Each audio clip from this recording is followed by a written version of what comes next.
afternoon. I am Joan Bullock, Dean of Thurgood Marshall School of Law at Texas Southern University. I am the moderator of the panel discussion titled The United States Constitution, Reimagining We the People as an Inclusive Construct. This is the third panel of today's symposium, Police Misconduct and Qualified Immunity, Reimagining We the People. In our discussion today, we will be looking at the promises and the limitations of the Constitution. Many consider the Constitution a flawed document. We will not debate that here. What we will discuss is that the Constitution is a document born out of compromise. That compromise centered for the most part on the subject of slavery. While slavery is no longer an institution in the United States, its legacy remains, and the considerations that require the solution of compromise are still of concern today. That is because the compromise, then and now, negatively impact the lives of African Americans and other persons of color. Our panel members today are esteemed members of the faculty at Thurgood Marshall School of Law at Texas Southern University. Alphabetically, they are Professor Constance Frisbie Fain, who is the Earl Carl Professor of Law at Thurgood Marshall School of Law and a former practicing attorney with a Houston law firm. Professor Fain currently teaches constitutional law, torts, and medical legal liability, and has written extensively for law reviews and publishing companies. Additionally, Professor Fain has been a presenter at national conferences, continuing legal education seminars, university and law school programs, and community events. Next is Professor Spirit, who teaches evidence, professional responsibility, and criminal procedure. Professor Spirit has taught inmates at San Quentin State Prison and is the author of American Prisons, a critical primer on culture and conversion to Islam. Last but not least is Larry Darnell Whedon. Professor Whedon is a prolific scholar currently teaching constitutional law and torts. A frequent speaker at universities and law schools, Professor Whedon's scholarship over the years has covered a variety of issues that have made a significant contribution to the legal profession. Welcome to the panelists, and welcome to all of the attendees. Let's jump right into the questions. On January 26th of this year, President Biden tweeted, "We've never fully lived up to the founding principles of this nation, to state the obvious that all people are created equal. For too long, we've allowed a narrow, cramped view of the promise of this nation to fester." President Biden is referencing the founding principles written in the Declaration of Independence, namely the God-given inalienable rights or the natural rights of life, liberty, and the pursuit of happiness. The Constitution does not list these natural rights.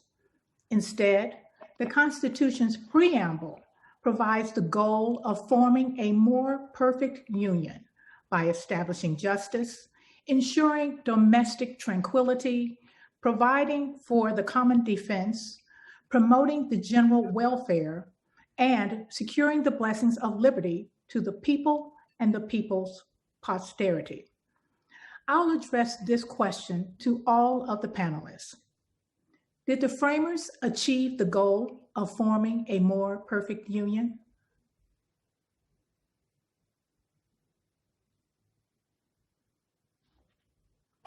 Okay. Good afternoon. No, I'd like to consider it to be a work in progress. Good afternoon. I'm Professor Whedon, and today I will discuss my hope that America will soon evolve into a nation where the words, we the people, in the United States Constitution will apply equally to all of God's children, Black, white, Jew, or Gentile. In this time of growing police violence against Blacks and other people of color, it is hopeful, I think, to remember that the Equal Protection Clause of the 14th Amendment of the United States Constitution guarantees that all persons similarly situated should be treated the same. And now, the Equal Protection Clause promise, and I'm having some problem with my technology here, but that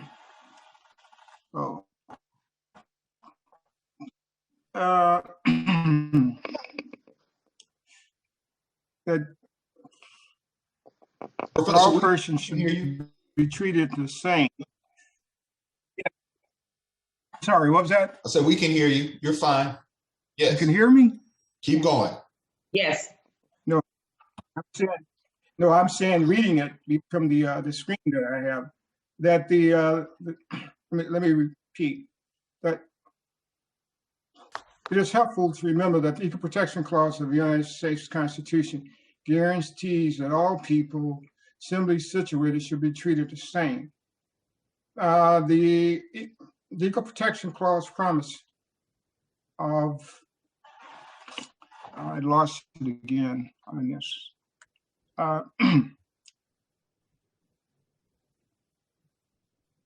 Pause, go to someone else.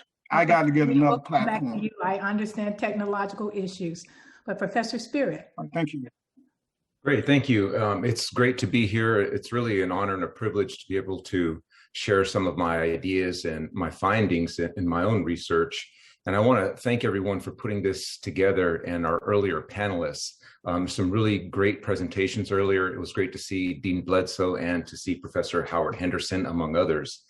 Now, today, as we are thinking about the Fourth Amendment and qualified immunity for police, it's also worth thinking about state agents more broadly. And then what I would like to do is to get us, let me share my screen here. And, oh, I am disabled from sharing my screen. Okay, maybe that can be abled by the moderator, but I want us to be thinking about this in the prison context, right? Including the question, well, who polices the police in prison? That's the question I want to talk about today. Who is it that's policing the police, the correctional officers in prison? So we all know from the horrific events that occurred over the summer with George Floyd that the Black Lives Matter movement really took off, not just in the United States, but all over the world. We saw a proliferation, an outpouring of people taking to the streets to protest, which somewhat signaled that Black lives were devalued globally, right? So it wasn't just our country that was having this issue, but people were being mistreated by police globally. And that was, so the Black Lives Matter slogan took off all over the world. And so not only in our country, not only all over the world, but we also need to think about prisons as well, which often get forgotten. And I would try to argue that, when we think about the Fourth Amendment, it's pretty much anything goes in prison. There is no real right to privacy in prison. Search and seizure is pretty much a permanent thing that goes on in prison. But I would try to make the argue that the turn to mass incarceration is one of the biggest indicators that Black lives do not matter, or at least they matter less than the rest of the population. If you think about just the millions in the last decade that have been locked up, the families that have been left behind, and just the disparity in numbers. In 2018, African Americans made up 12% of the American population, but 33% of all people in prison, right? So just to get a sense of how life is being devalued. In prison, you can expect a lower life expectancy as well. So we're talking about Black lives. And so we're talking about research that suggests for every year spent in prison reduces your life expectancy by 2 years, right? Okay. So You're able to share your screen now if you okay, like. great. Let me get that. Thank you very much.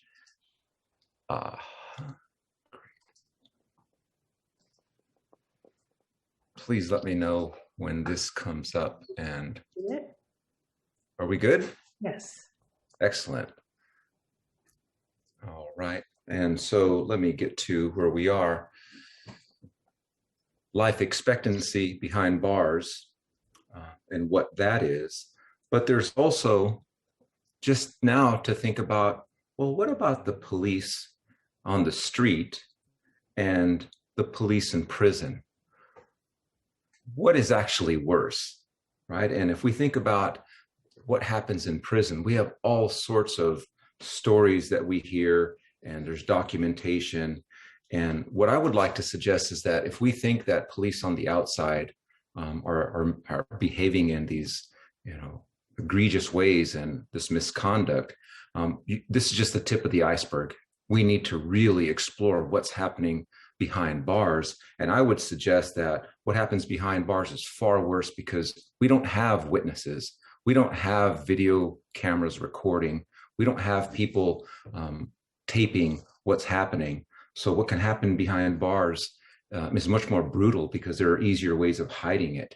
I've heard prisoners talk about being put with helmets on their head so it can hide some of the wounds and some of the, the physical trauma, getting flashlight therapies so that they're hit with blunt instruments that don't leave, bone damage, et cetera. And so this is an opportunity for us to be thinking about the police in prison. And what I would like to say is that you see undervaluation across the board. In this first image, you see at point blank range, a correctional officer firing tear gas at a group of individuals. Above that, you see how individuals on suicide watch can be wrapped up with masks and hoods and covering. Most Def in the middle picture was very famous for showing all the horrors and trauma that go on with forced feeding. And this forced feeding just wasn't at Guantanamo Bay, but happened across the country. There are forced feedings of individuals in prison who go on hunger strike. And so we see all of these different ways where it's not just the fact of being in prison and the life expectancy issues, but the treatment itself. And of course, we have George Steiny, who represents the youngest person ever executed by our criminal justice system. He was killed at the age of 14. Right, so there's so much to discuss when it comes to prison, but in the interest of time, let me just proceed to give further evidence of the distinction between Black lives and non-Black lives in this country, because I think you really see it evident.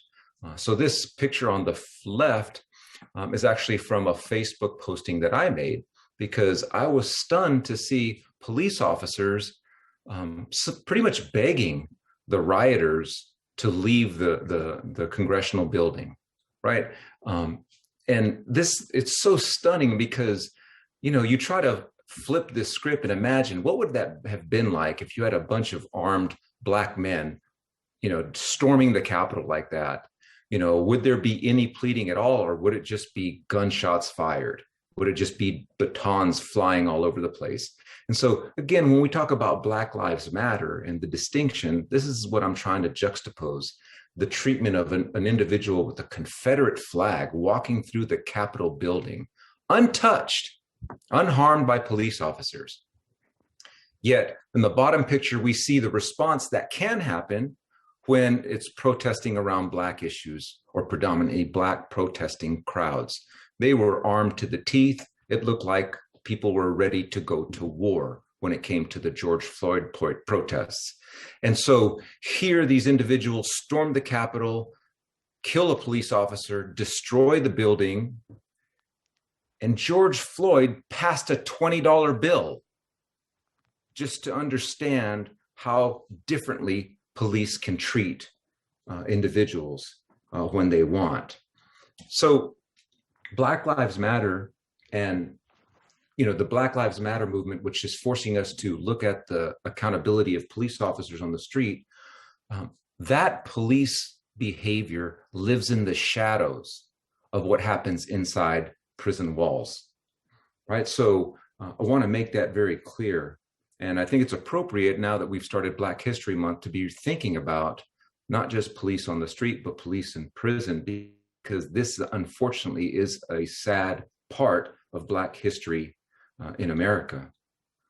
So when we think about suffering and death for Black communities, we have to look at prisons as ground zero for this struggle, because this is public enemy number one for Black communities. Finally, I'll end with this little piece of poetry that I find very telling. Right? So when we're trying to understand why people say Black Lives Matter, well, because when we said all, it didn't include us. And so I would argue the same. When we talk about we, the people, it's far from given who we is, right? And it justifies what we're doing here today, questioning this reality about who is included. Who does we, the people, mean? So hopefully this will lead to inspiration and lead to us to search for solutions to better this situation. Thank you. Thank you, Professor Spirit. I think that's a good jumping off point in bringing to the fore the issue of persons being distinguished, or people being distinguished, such that when the Constitution was drafted and originally enacted, the we, the people, did not include Blacks, also did not include Native Americans. And so looking at the Constitution as a social contract between parties, and the Constitution as a contract, like any other contract, requires a meeting of the minds and a bargain for exchange. And the phrase in the Constitution's preamble, in order to create a more perfect union, points to the need to have a bargain for exchange, a compromise exacted to ensure the Constitution would be enacted and ratified by the states. And Professor Spirit, you can stop sharing your screen right now.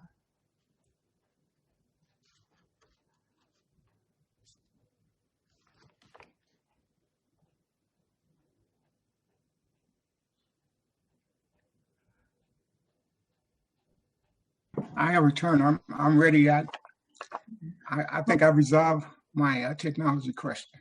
Okay. May I proceed? Just briefly, Professor Whedon. Yes. Okay.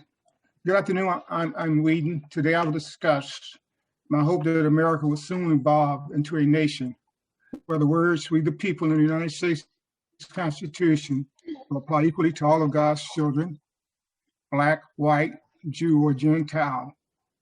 In this time of growing police violence against Blacks and other people of color, it is hopeful to remember that the Equal Protection Clause of the 14th Amendment of the U.S.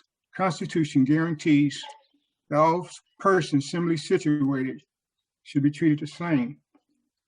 The Equal Protection Clause promise of equal protection of the law to all people is a promise made, but it is very often a promise not kept when it comes to police misconduct toward Black people.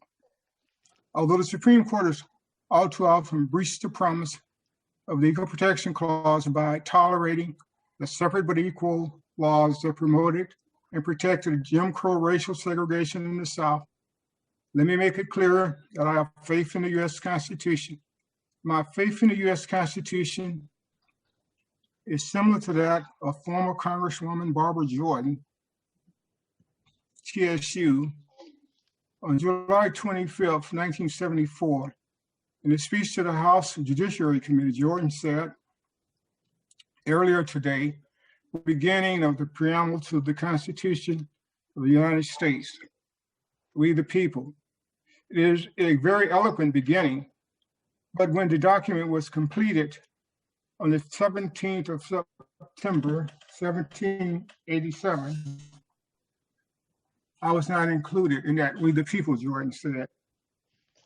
Barbara Jordan, for many years, she believed that George Washington and Alexander Hamilton may have left her out of We the People by mistake. It was not George Washington and Alexander Hamilton who did not include Blacks in the concept of We the People. It was the United States Supreme Court in its shameful Dred Scott decision that decided that Black people were not part of We the People. Before the Civil War in 1857, the Dred Scott decision, which promoted race-based slavery of African Americans, the Supreme Court concluded that any constitutional protections connected to the phrase, We the People of the United States, were for the benefit of white people only. Through the process of amending the Constitution, subsequent court decisions, Barbara Jordan concluded that she had finally been included in We the People.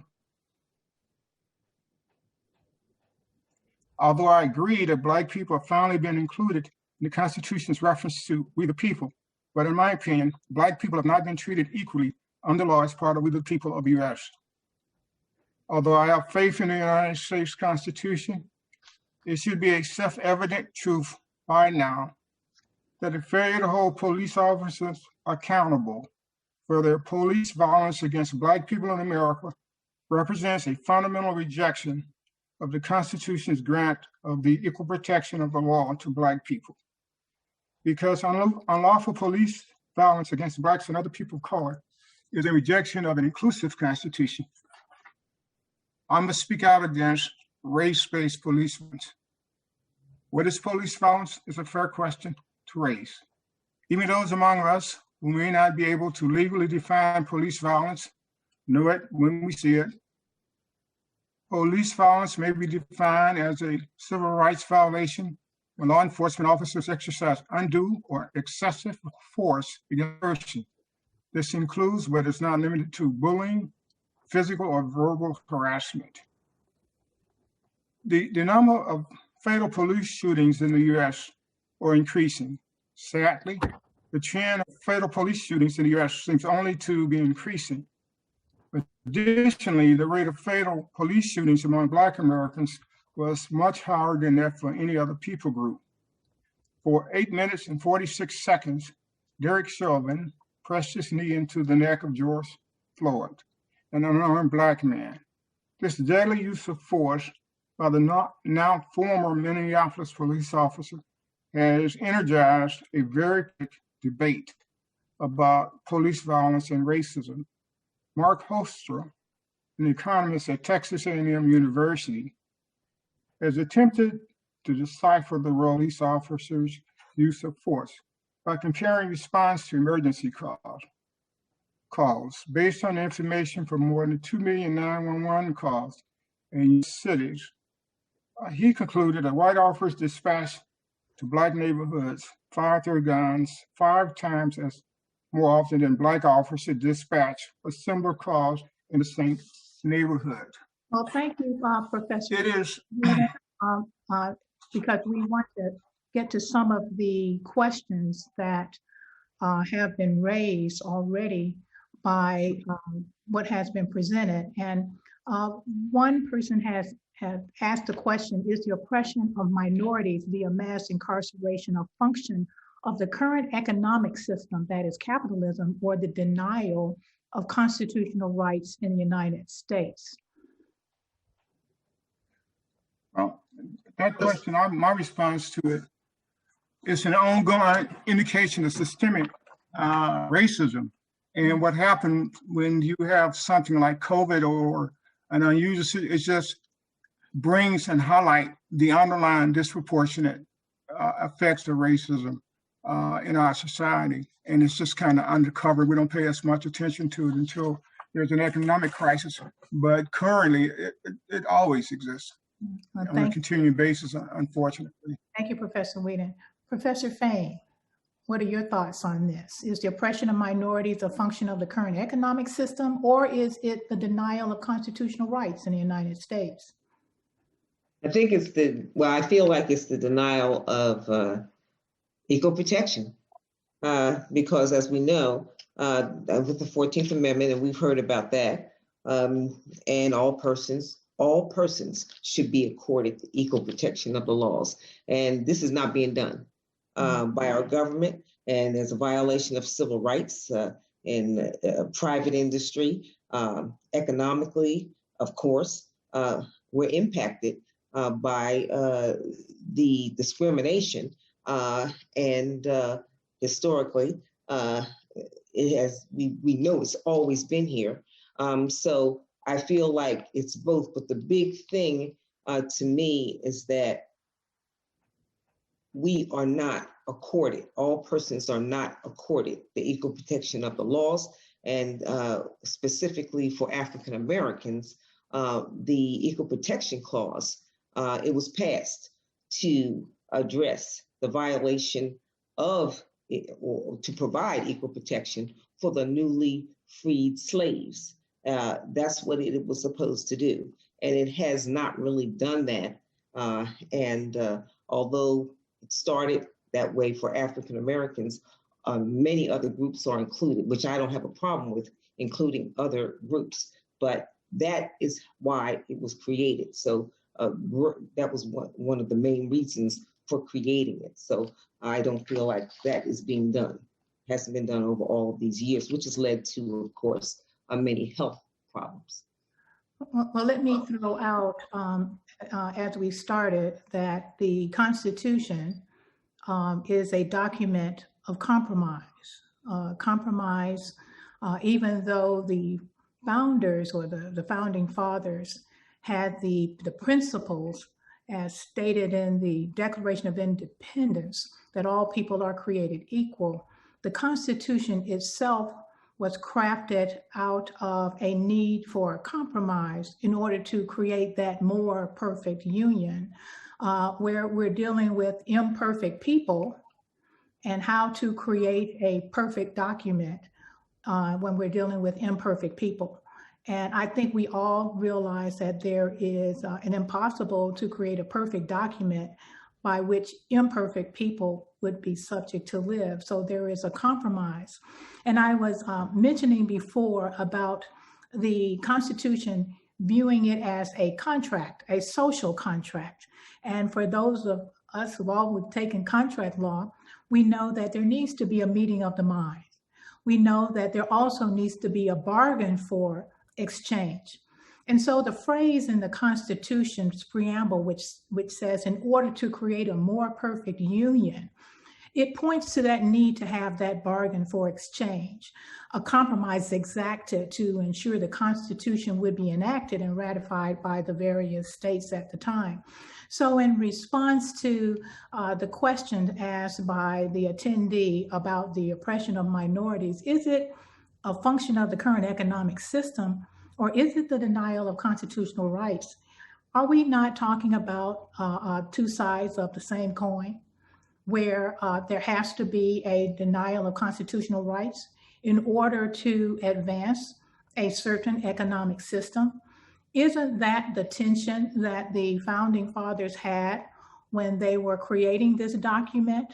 How do you bring all the people who are living in the various territories together so that they can agree to this one document? And as we look at the history of the Constitution and all the amendments, isn't that what is going on? A back and forth sense of compromise.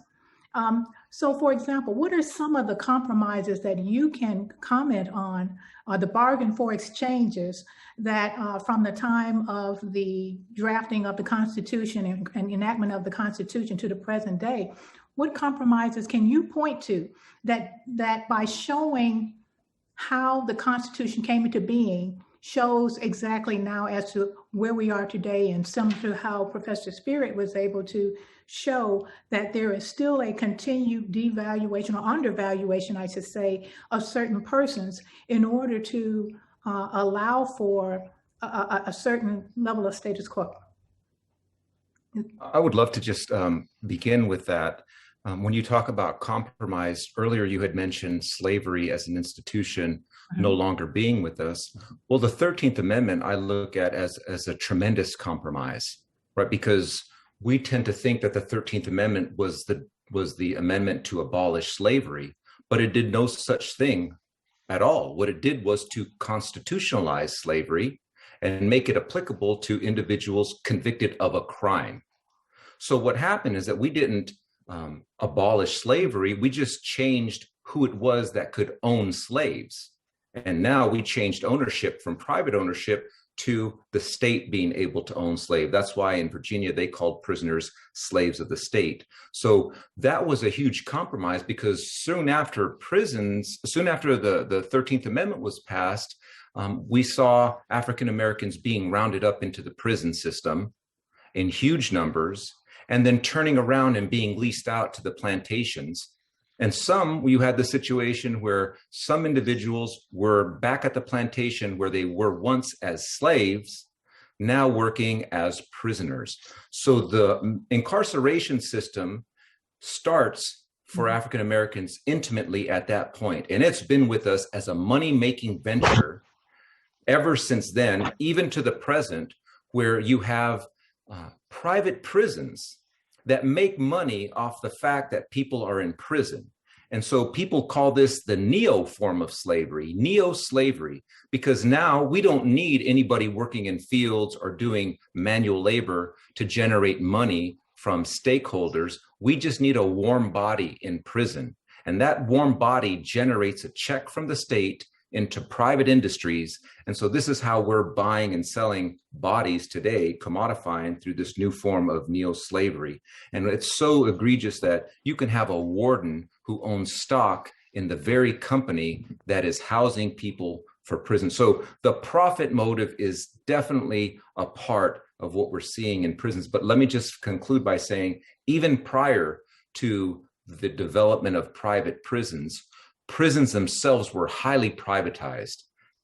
The outgoing phone calls will always collect, the cable services, mental health services, medical services, all of that had been privatized well before it went full-blown private prison. So again, we can see the connection all the way from the plantation leasing system to now private prisons that show a continuum of using African Americans to support this institution.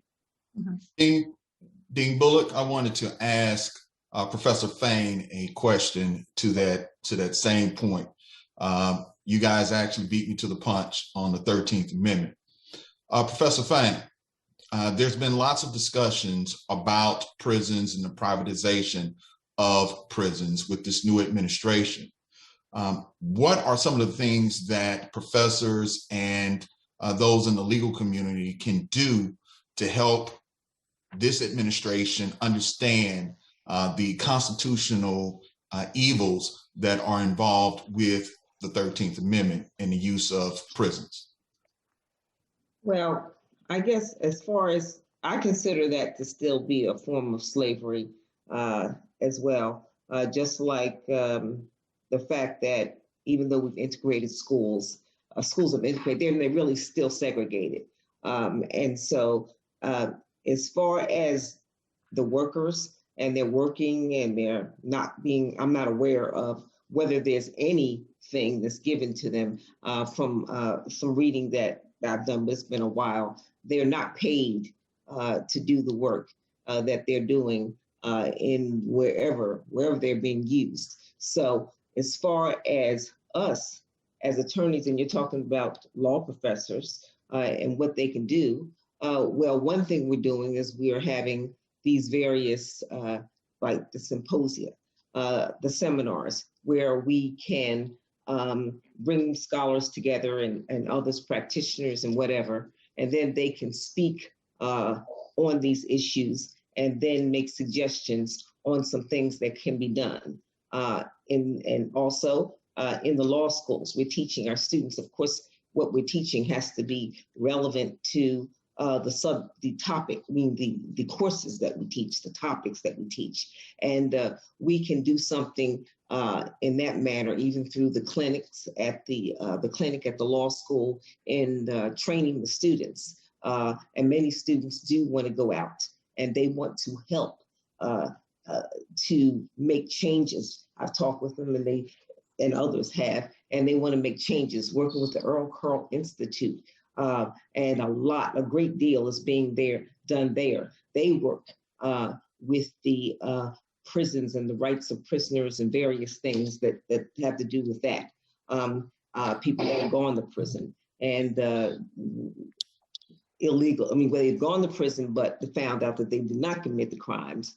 And then, of course, the Innocence Project and that kind of thing. And then, of course, work is being done there. So we have the students at the school that are interested and that can go out and they can practice in these areas that could help. We as professors, any that do practice can do some things. We have Professor Spirit. This is what he does and has done in the past, the writings that we do, the scholarship. That's another way that you can get information out, because it appears that the articles that seem to be more favored now, especially from talking to the clinic professors, are those practical ones, rather than going on and on and on about the philosophies of the judges and all of those things. They want to see some practical kinds of things that can be done.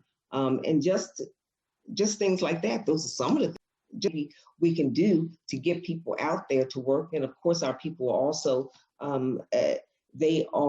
we have we have our politicians, and we have many that have graduated from the school that hold positions in Congress, heads of, we have mayors, we have people like that, and they're in the legislature of the states and that kind of thing. And then through them, maybe something could be done to help make a change. And with the Biden administration, it appears that he is making an effort to make things more equitable so that they're fair, because he's very concerned about it, because he's even doing that with this COVID vaccine, where there's a lot of articles that are being written about the disparities that's occurring with the distribution of the vaccine. It's just a lot. I don't know too much, but I'm just thinking that maybe there are things like that we can do. Thank you, Professor Fain. And as we close out this particular discussion, thank you, Dean Bullock, Professor Whedon, Professor Fain, Professor Spirit. This has been a very insightful discussion. To our attendees, you are welcome to go into this particular section and pull up some of the articles that these esteemed professors have written at this esteemed university. And please feel free to continue to post questions. We will get those to the participants, and hopefully have those answers for you later on the site.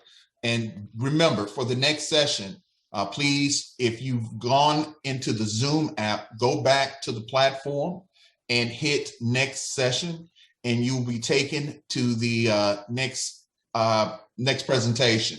I do believe we have a video presentation next that will be 15 minutes long, and then we'll go to a first of a two-part series dealing with the First Amendment, as the speakers dig into the topics of what happens now with all the issues that have come about with protesting.